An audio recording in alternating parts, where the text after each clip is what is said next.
আসসালামু আলাইকুম ওয়ারহমাতুল্লাহ।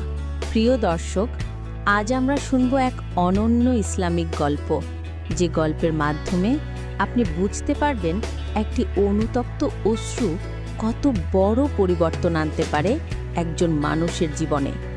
এটি শুধু একটি গল্প নয়, এটি একটি শিক্ষা যা আমাদের হৃদয়কে কাঁপিয়ে দেবে আর আল্লাহ দিকে ফিরে আসতে উদ্বুদ্ধ করবে।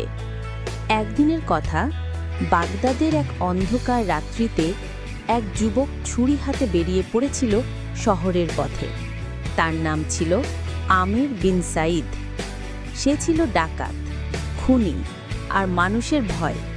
যেখানেই যেত মানুষ ভয়ে পালাতো। সে বলতো, আমি যাকে চাই তার জীবন কেড়ে নিতে পারি, কিন্তু আল্লাহ তাআলা কারো প্রতি অবিচার করেন না। সেই রাতে আমির ডাকাতি করতে গিয়ে এক বৃদ্ধা মহিলার ঘরে ঢোকে।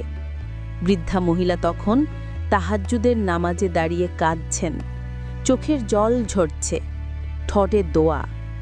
হে আল্লাহ, আমার সন্তান পথ হারিয়ে ফেলেছে, তুমি তাকে হিদায়েত দাও।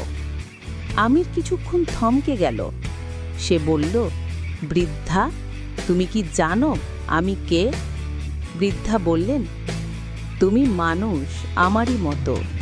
তুমি এখন পথ হারিয়েছ, কিন্তু আমি জানি আল্লাহ চাইলে তোমাকেও বদলে দিতে পারেন। আমির হেসে বলল, আমি বদলাবো? আমি তো সবার ভয়। বৃদ্ধা মৃদু হাসলেন। আমির, যখন ফেরাউন পর্যন্ত বদলে যেতে পারত না, তখন আল্লাহ মুসা আলাইসাল্লামকে পাঠিয়েছিলেন দাওয়াত দিতে। তাহলে তোমার জন্যেও আল্লাহর রহমত অসম্ভব নয়।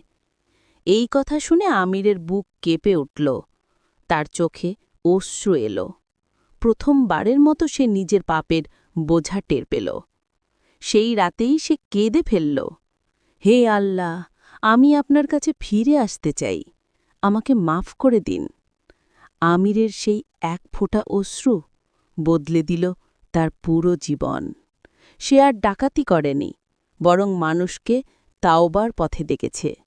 বছর কয়েক পর সে বাগদাদের একজন আলেম হয়ে গেল। মানুষ তাকে ভালোবেসে বলতো আমির আল বাক্কা, যে এক ফোঁটা চোখের জলে বদলে গিয়েছে।